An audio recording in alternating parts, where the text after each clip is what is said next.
பொன்மனச்செம்மல் புரட்சி தலைவர் எம்ஜிஆர், இதே புரட்சி தலைவி அம்மா இருவரும் தெய்வங்களை வணங்கி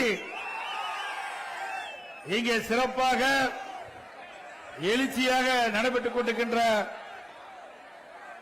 தேர்தல் பிரச்சார கூட்ட நிகழ்ச்சியிலே கலந்து கொண்டு சிறப்பித்துக் கொண்டிருக்கின்ற மாவட்ட கழகத்துடைய செயலாளர் அருமை சகோதரர் கந்தன் அவர்களே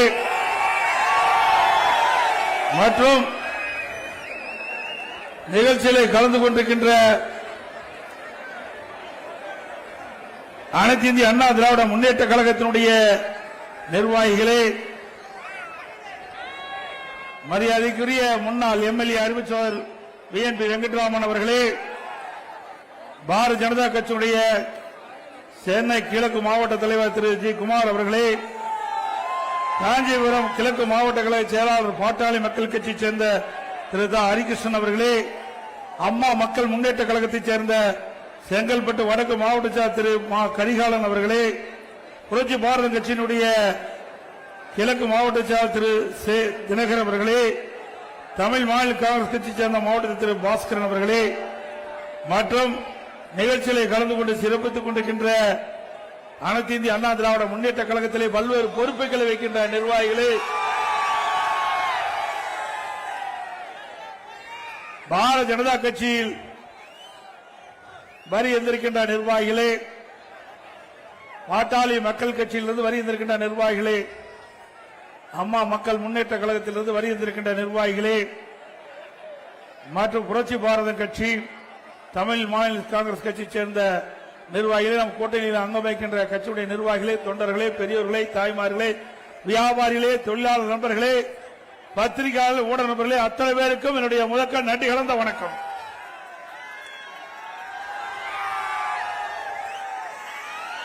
ஆலந்தூர் சட்டமன்ற தொகுதி அதிமுக கோட்டை. நான் வருகை தங்கிட்ட பொழுது என்னுடைய வாகனம் தண்ணியில நீந்திக்கிட்டு வர மாதிரி மக்கள் வெள்ளத்திலே நீந்தி கொண்டு மக்களை வந்து தந்திருக்கிறது.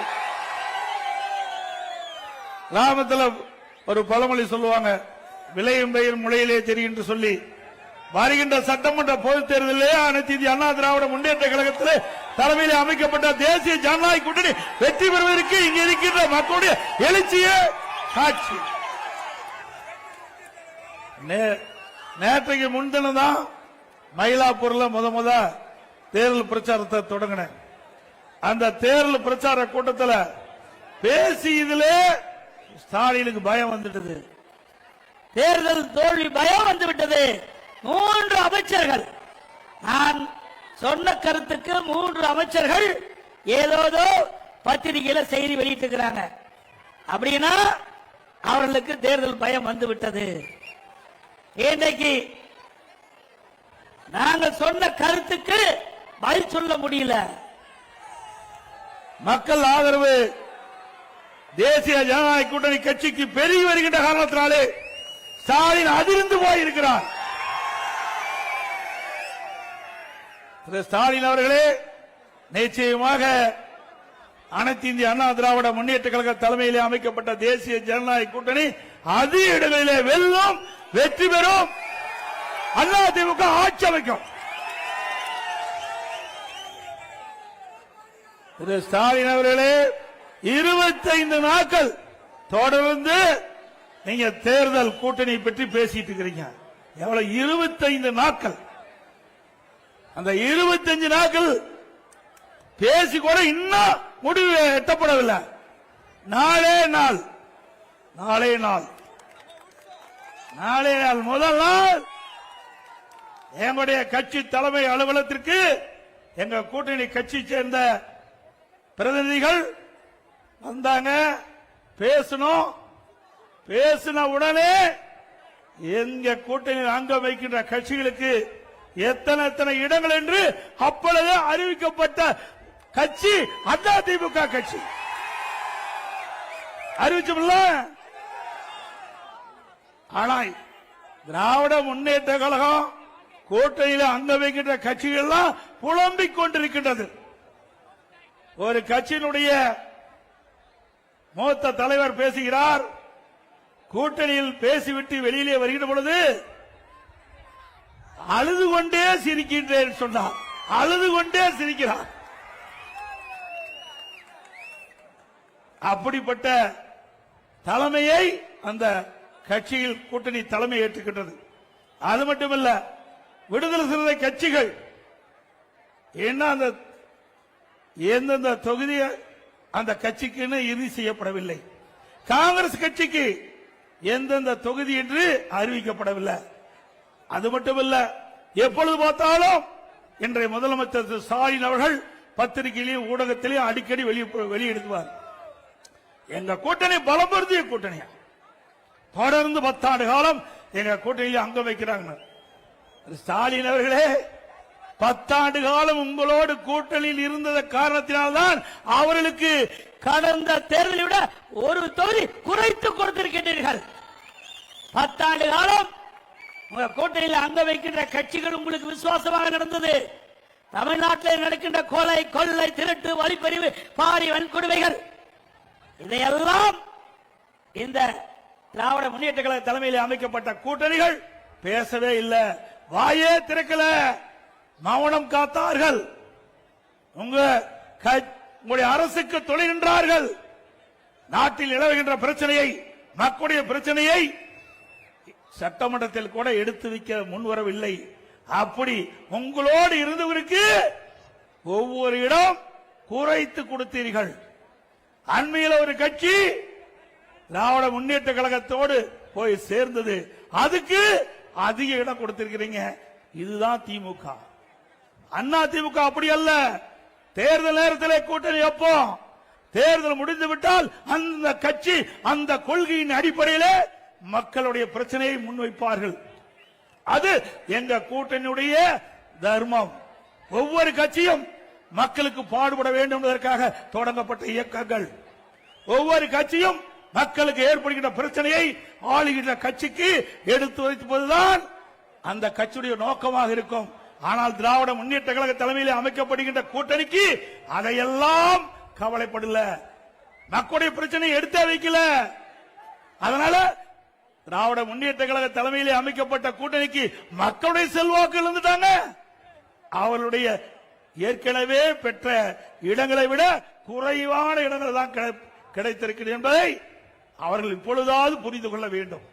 அது மட்டுமல்ல, ஸ்டாலின் பேசுறார், எடப்பாடி பழனிசாமி 10 தோல்வி கண்டுவிட்டார் என்று.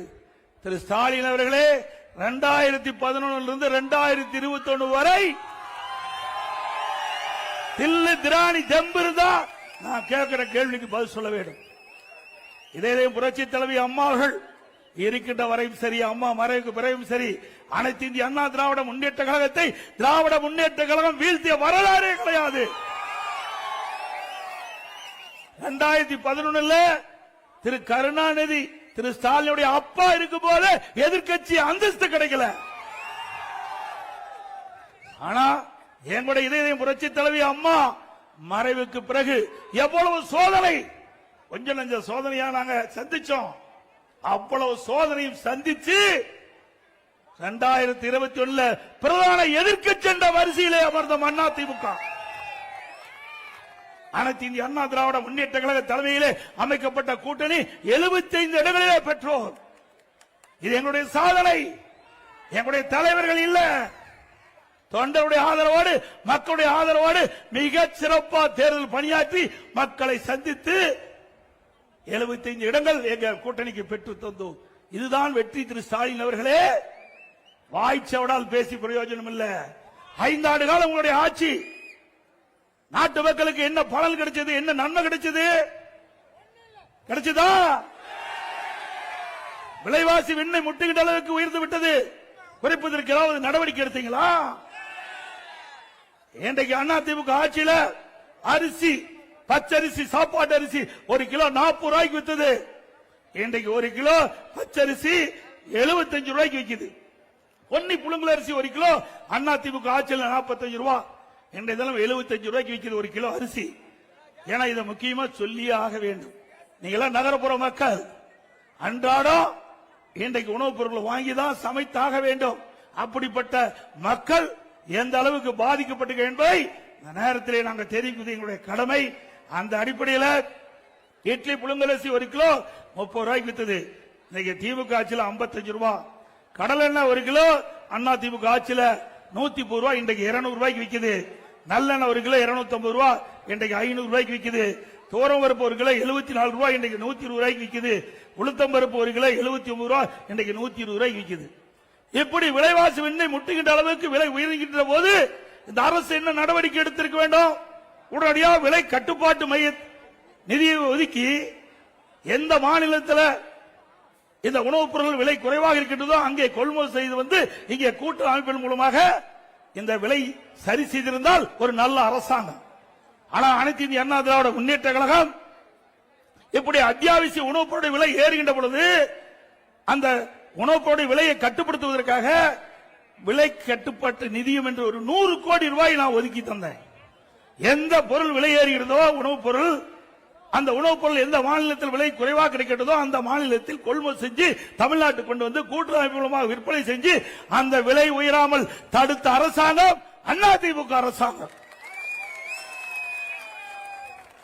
அது மட்டும் இல்ல, நன்றா தெரியும், மாண்புமிகு இதயம் புரட்சி தலைவி அம்மா அவர்கள் மறைந்த பிறகு இவ்வளவு பிரச்சனை சந்திச்சோம். கட்சியில பிரச்சனை வேண்டுமென்ற திட்டமிட்டு திராவிட முன்னேற்ற கழகத்துடைய பி டீமாக இருந்து எங்க கட்சிக்குள்ளேயே எங்களுக்கு குழி தோண்டி பறித்துக் கொண்டிருந்த சில விசமிகள் அடையாளம் காட்டப்பட்டு விட்டார்கள். இன்றைய தினம் யார் என்று உங்களுக்கு நன்றாக தெரியும். இன்றைக்கு மக்கள் ஆதரவோடு கழக நிர்வாகிகள் தொண்டர் ஆதரவோடு அதையும் முறியடித்து 4 ஆண்டு 2 மாத காலம் சிறப்பான ஆட்சி கொடுத்தோம். முதற்கட்டம் கடுமையான வறட்சி, 2017 கடுமையான வறட்சி, குடிப்பதற்கு கூட தண்ணீர் கிடையாது நகர மக்களுக்கு. அந்த காலகட்டத்தில் கூட தடையில்லாம மக்களுக்கு பாதுகாக்கப்பட்ட தண்ணீரை கொடுத்த அரசாங்கம் அண்ணா திமுக அரசாங்கம். அடுத்தது டெல்டா மாவட்டத்தில் ஒரு 5-6 மாவட்டங்கள் கடுமையான புயலால், கஜா புயலால் அந்த மாவட்டம் முழுவதும் மிகப்பெரிய சேதத்துக்கு ஆளாக்கப்பட்டது. அங்க இருக்கின்ற பயிர்கள் கனமழையால் சேதமடைந்தது. மக்களுடைய உடைமைகள் அந்த புயலால் சேதமடைந்தது. அதை சரி செய்தோம். அதற்கு பிறகு கொரோனா. உங்களுக்கு எப்படிப்பட்ட காலம் தெரியும். இந்த வீதியில யாருமே நடமாடல. ஓராண்டு 11 மாத காலம் மக்கள் வீட்டிலேயே இருந்தார்கள். அப்படி கொரோனா காலம், அந்த காலத்தில் கூட சிறப்பான ஆட்சி கொடுத்த ஒரே அரசாங்கம் அண்ணா திமுக அரசாங்கம். அரசாங்கத்துக்கு 1 ரூபாய் வருமானம் கிடையாது. தொழிற்சாலை திறக்கல, கடை திறக்கல, அதில் இருக்கின்ற வரி வருவாய் கிடையாது, ஜிஎஸ்டி வருவாய் கிடையாது, பெட்ரோல் பேங்க் திறக்கல, அதில் இருக்கின்ற வரி வருவாய் கிடையாது, டாஸ்மாக் மூடப்பட்டு விட்டது, அதில் இருக்கின்ற வருவாய் கிடையாது, ரோட் டாக்ஸ் கிடையாது, பத்திரப்பதிவு கிடையாது, எக்ஸைஸ் டியூட்டி வருவாய் கிடையாது. இவ்வளவு வருவாய் இல்லாம இருந்து கூட சிறப்பான ஆட்சி கொடுத்த ஒரே அரசாங்கம் அண்ணா திமுக அரசாங்கம்.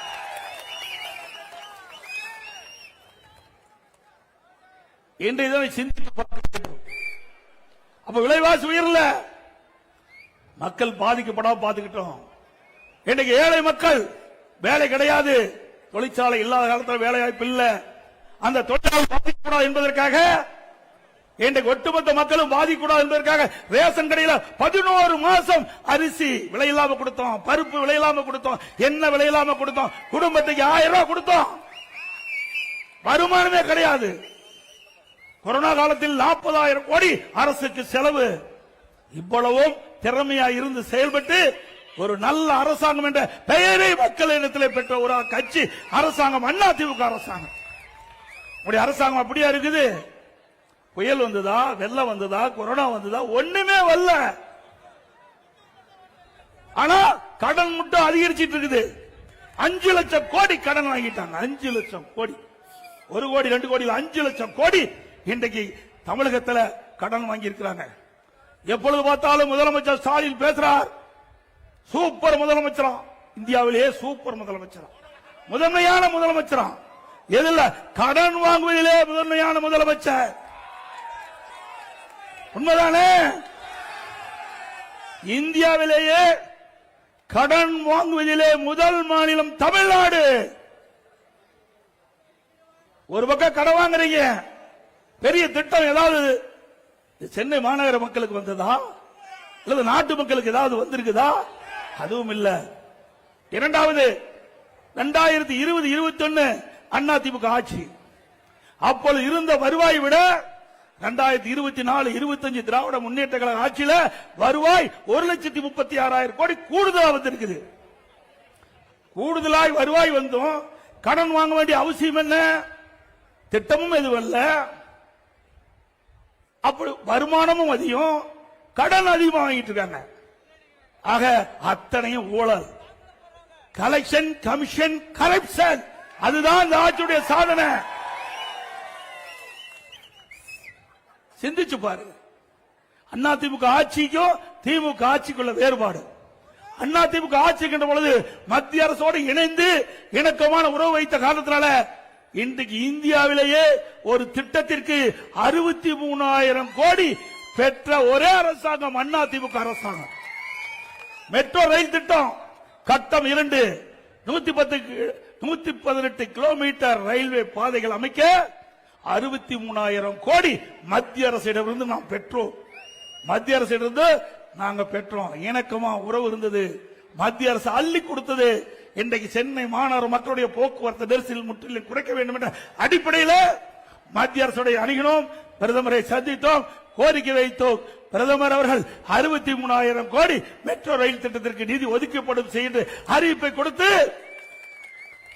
மாண்புமிகு உள்துறை அமைச்சர் மரியாதைக்கு அம்சா அவர்கள் நேரடியாக சென்னைக்கு வந்து அடிக்கல் நாட்டப்பட்டது. இது அதிமுக வரலாறு, அதிமுக சாதனை. இப்படி ஏதாவது ஒரு சாதனை திமுக ஆட்சியில் பார்க்க முடிந்தா? எத்தனை பாலங்கள் கட்டி கொடுத்திருக்கிறோம், அற்புதமான சாலைகளை வடிவமைத்து கொடுத்திருக்கிறோம்.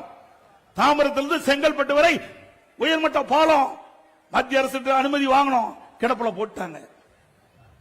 இதுவரை நடக்கல. மீண்டும் அதிமுக ஆட்சி வந்தா அந்த திட்டத்தை தொடர்ந்து நிறைவேற்றி போக்குவரத்து நெரிசல் இல்லாம பார்த்துக்குவோம். அது மட்டுமல்ல, இன்றைக்கு சென்னை மாநகரை சுத்தி ring road, peripheral road AIADMK ஆட்சியில் கொண்டாந்தோம். சுமார் 14,000 கோடி அந்த திட்டத்துக்கு ஒதுக்கப்பட்டு அந்த திட்டத்தை துவக்கியது நாங்க. இப்ப இன்னும் அந்த பணி நிறைவு பெறல. எல்லாமே அதிமுக ஆட்சியில் கொண்டு வரப்பட்ட திட்டங்கள். ஆனா திமுக ஆட்சியில் எந்த ஒரு புதிய திட்டத்தையும் இதுவரை கொண்டு வரப்படவில்லை என்பதை எண்ணி பார்க்க வேண்டும். அண்மையில் உங்களுக்கு நல்லா தெரியும், பத்திரிகை ஊடகத்திலும் பார்த்திருப்பீங்க, அமலாக்கத்துறை, நகர்ப்புற வளர்ச்சித்துறை, குடிநீர் வழங்கல் துறையில மிகப்பெரிய ஊழல். அந்த ஊழலை இன்றைக்கு அமலாக்கத்துறை கண்டுபிடித்து ஆதாரத்தோடு தமிழ்நாட்டில் இருக்கின்ற சட்ட ஒழுங்கு டிஜிபிக்கு அறிக்கையை அனுப்பிச்சு 3 முறை அறிக்கை அனுப்புனாங்க. இதுவரைக்கும் எஃப்ஐஆர் பதிவு பண்ணல. நீதிமன்றம் வரைக்கும் போனாங்க. நீதிமன்றம் உத்தரவு பிறப்பிக்கப்பட்டு விட்டது. இன்றைக்கு அமலாக்கத்துறை கொடுத்ததை பரிசீலனை செய்து ஆதாரம் இருக்கின்றது.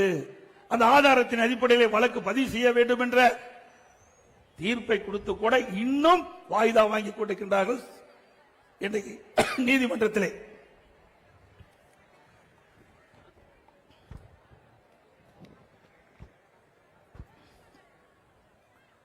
ஆக இப்படி ஊழல் செய்வதிலே மிகப்பெரிய மன்னர்கள். சுமார் 1000 கோடி ஊழல். இன்றைக்கு நகர்ப்புற வளர்ச்சித்துறையில கமிஷன் வாங்குறதுல, குடிநீர் வழங்கல் துறையில பணி நியமன, ஒரு பணி நியமனத்துக்கு 25 லட்சம் 30 லட்சம் அமலாக்கத்துறை கண்டுபிடித்து இன்றைக்கு தமிழ்நாட்டில் இருக்கின்ற டிஜிபிக்கு அறிக்கை அனுப்பப்பட்டிருக்கிறது. இதெல்லாம் அதிமுக ஆட்சிக்கு வந்த பிறகு தோண்டி எடுக்கப்பட்டு உண்மை நிலையை கண்டறிந்து சட்டத்தை முன்னிலை நிறுத்தப்பட்டு சட்டத்தை நீதியாக நடவடிக்கை எடுக்கப்படும். எங்க பார்த்தாலும் போதை பொருள் இல்லாத இடமே இல்லை. சந்து பொந்து கிராமம் வரைக்கும் தாராளமா போதைப் பொருள் பல வடிவத்தில் விற்குது. இன்றைக்கு அதை கட்டுப்படுத்த திராணி இல்லாத அரசாங்கம். ஏன்னா திமுக தான் விற்கிறான்.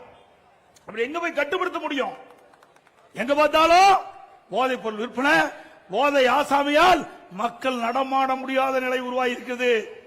அதுவும் சிறுமிகள் வெளியே போக முடியல, பெண்கள் வெளியே போக முடியல, பாட்டியம்மா கூட விட்டு வைக்க மாட்டேங்கிறான். அவ்வளவு மோசமான கேடுகட்ட ஆட்சி திமுக ஆட்சி. பத்திரிகை திறந்தா பாருங்க, ஊடகத்தை திறந்தா பாருங்க, வர்ற செய்தி எல்லாம் இதுதான். இன்னைக்கு ஒரு காலத்துல தங்க என்ன விலை, வெள்ளி என்ன விலைன்னு இன்னைக்கு தொலைக்காட்சியில் வரும். இப்ப கொலை நிலவரம் என்ன விலை, அன்றாட கொலை நிலவரம் என்னதான் இன்னைக்கு செய்தித்தாளில் வருது, பத்திரிகையில் வருது, ஊடகத்தில் வருது. இப்படிப்பட்ட ஆட்சி அகற்றப்பட வேண்டும் என்பதை நேரத்தில் தெரிவிக்கிறாங்க. அது மட்டும் இல்ல, நகரப்புறம் அண்ணா திமுக ஆட்சியில வீட்டு வரி என்னன்னு பாருங்க. திமுக ஆட்சிக்கு வந்த பிறகு வீட்டு வரி 100% உயர்த்தி இருக்கிறாங்க.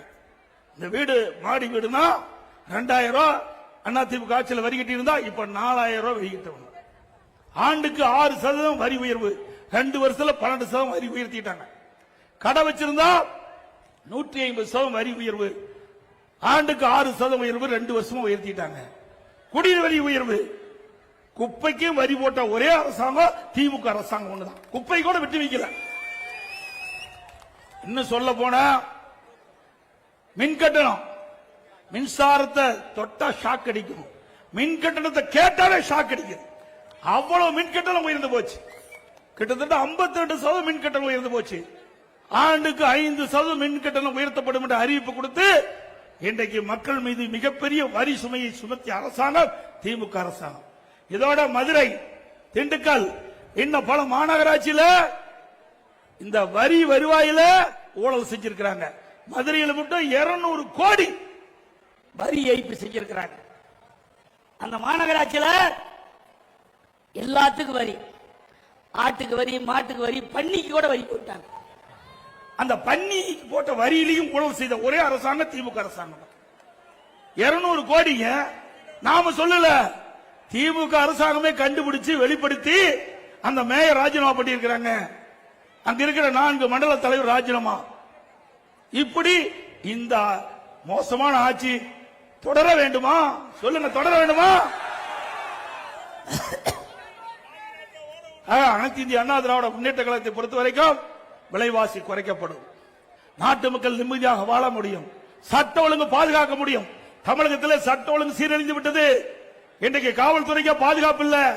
போதை ஆசாமிகள் எகிரி எகிரி காவலரை அடிக்கின்ற காட்சி தொலைக்காட்சியில் பார்க்கிறோம். அப்படிப்பட்ட ஒரு அவல நிலை இந்த ஆட்சியிலே பார்க்கப்படுகிறது. இதையெல்லாம் முடிவு கட்டுகின்ற தேர்தல் நடைபெறுகின்ற சட்டமன்ற பொது தேர்தல். அது மட்டுமல்ல, இன்றைக்கு திராவிட முன்னேற்ற கழகம் என்று சொன்னா அது திமுக குடும்பம் ஆயிட்டது, கருணாநிதியுடைய குடும்பம் ஆயிட்டது. திமுக திரு கருணாநிதி குடும்பம், திரு கருணாநிதி குடும்பம்னா திமுக. அதுதான் இன்றைய தினம் பார்க்கப்படுகிறது. அங்க இருக்கிற திமுக கட்சிக்காரர்கள் மரியாதையே கிடையாது. இப்ப என் பக்கத்துல கந்தன் நிக்கிறார், திரு ஸ்டாலின் பக்கத்தில் யாராவது நிக்க முடியுமா?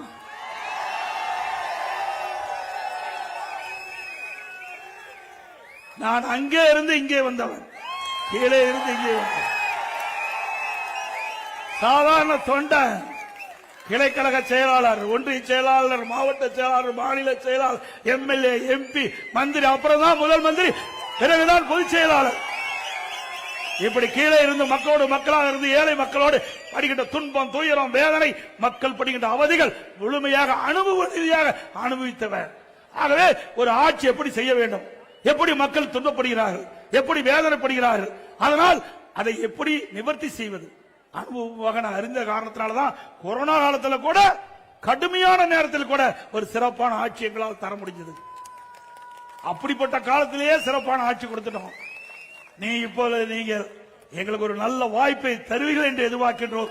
நல்ல வாய்ப்பை தருகின்ற பொழுது இந்த நாடே வியக்கின்ற அளவிற்கு, இந்திய திருநாடு தமிழகத்தை திரும்பி பார்க்கின்ற அளவிற்கு அற்புதமான ஆட்சியை நாங்கள் கொடுப்போம். என்னை பொறுத்த வரைக்கும் தெய்வ பக்தி உள்ளவன், தெய்வ பக்தி உள்ளவன், ஒவ்வொரு காரியத்தை தொடங்கின்ற பொழுதும் அதை சிறப்பாக செயல்பட வேண்டும் என்று தொடங்கப்படுகின்றவன். திரு ஸ்டாலினை போல அல்ல, இன்றைக்கு உழைத்து இந்த நிலைக்கு உயர்ந்திருக்கின்றேன். மக்களுடைய ஆதரவோடு இன்றைக்கு உங்கள் முன் பேசிக் கொண்டிருக்கின்றேன். திரு ஸ்டாலின் அப்படி இல்ல.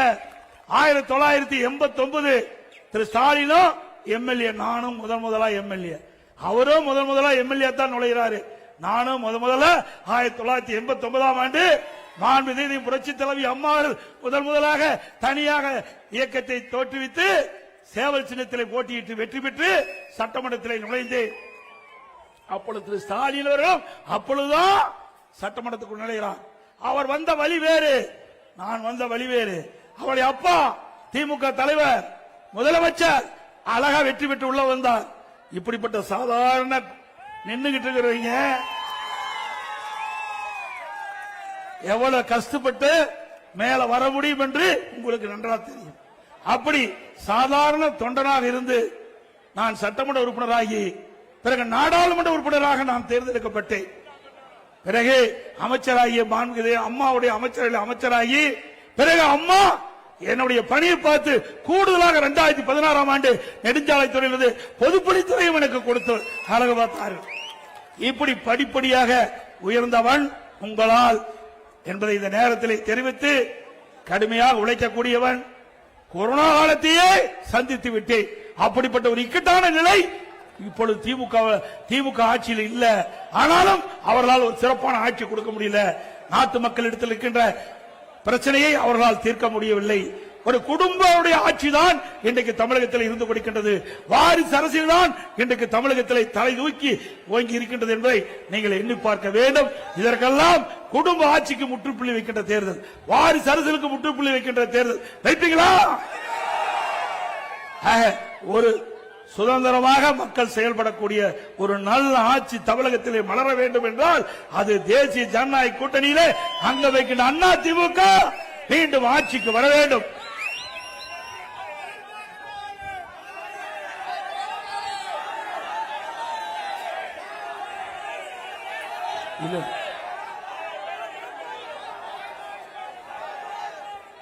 அண்ணா திமுக சார்பா பல திட்டங்களை நாங்கள் அறிவிச்சோம். இன்றைக்கு கிட்டத்தட்ட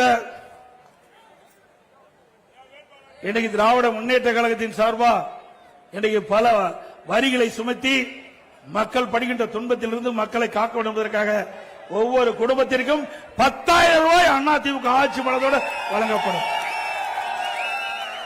தற்போது கிட்டத்தட்ட குடும்ப அட்டைக்கு மகளிர் உரிமை தொகை 1000 ரூபாய் வழங்கிட்டு இருக்கிறாங்க. அண்ணா திமுக ஆட்சி மலர்ந்தவுடனே குடும்ப அட்டையில் இடம்பெறுகின்ற குடும்ப தலைவிக்கு மாதந்தோறும் 2000 ரூபாய் அண்ணா திமுக வழங்கப்படும். இன்றைக்கு மகளிருக்கு நகர பேருந்துள்ள கட்டணம் இல்லாம பயணம் செய்யறாங்க.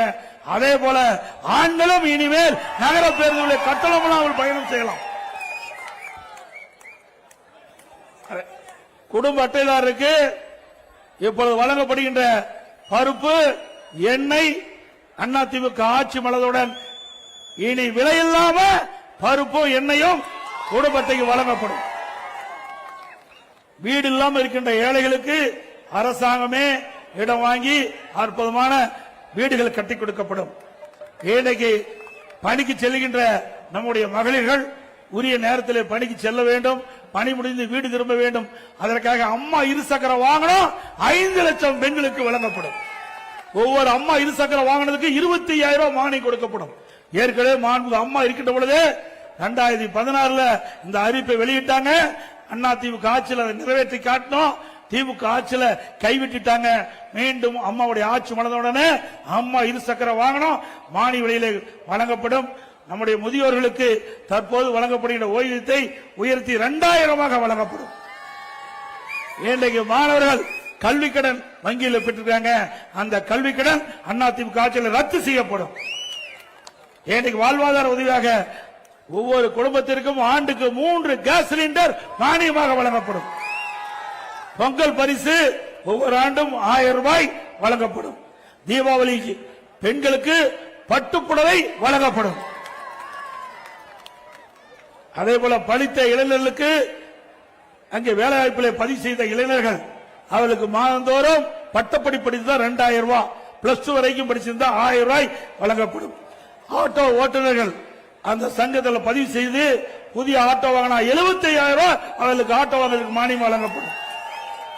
நகர்பகுதியில் இருக்கின்ற நடைபாதை ஓரமாக சிறு கடை வைத்திருக்கின்றவர்கள் கூட்டுறவு சங்கத்திலே வாங்கிய கடன் தள்ளுபடி செய்யப்படும். அவர்களுக்கு மீண்டும் கடன் பெறுவதற்கு எந்தவித ஜாமீனும் இல்லாமல் 2 லட்சம் ரூபாய் வரை கடன் வழங்கப்படும். அதோட மாற்றுத்திறனாளிகள் கூட்டுறவு அமைப்பிலே வாங்கிய கடன் முழுவதும் தள்ளுபடி செய்யப்படும் என்பதை நேரத்தில் தெரிவிக்கிறேன். அதோட எல்லா குடும்பத்திற்கும் ஃபிரிட்ஜ் வழங்கப்படும். அதோட நிறைய அறிவிப்புகளை நாங்கள் வெளியிட்டிருக்கிறோம். அனைத்து அறிவிப்புகளும் மக்கள் துணையோடு நிச்சயமா எங்களுடைய அரசு செயல்படுத்தப்படும் என்ற மகிழ்ச்சியான செய்தி இந்த நேரத்தில் தெரிவித்து வருகின்ற சட்டமன்ற பொதுத் தேர்தலிலே அனைத்து இந்திய அண்ணா திராவிட முன்னேற்ற கழக வேட்பாளர் நிறுத்தப்பட்டால் அவருக்கு இரட்டை சின்னத்திலே வாக்களித்து வெற்றி பெற செய்யுங்கள். தேசிய ஜனநாயக கூட்டணியில் அங்க வைக்கின்ற கட்சியில் நிறுத்தப்பட்டால் அந்த கட்சியின் சார்பாக போட்டியிடுகின்ற வேட்பாளருக்கு அந்த கட்சியுடைய சின்னத்திலே வாக்களித்து வெற்றி பெற செய்ய வேண்டுமா இருக்கிற வகுப்பை உங்களை வேண்டி கேட்டு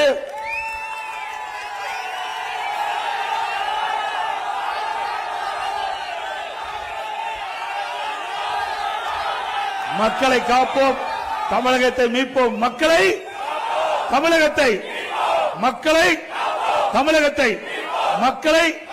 தமிழகத்தை ஸ்டாலின் மாடல் அரசு, ஸ்டாலின்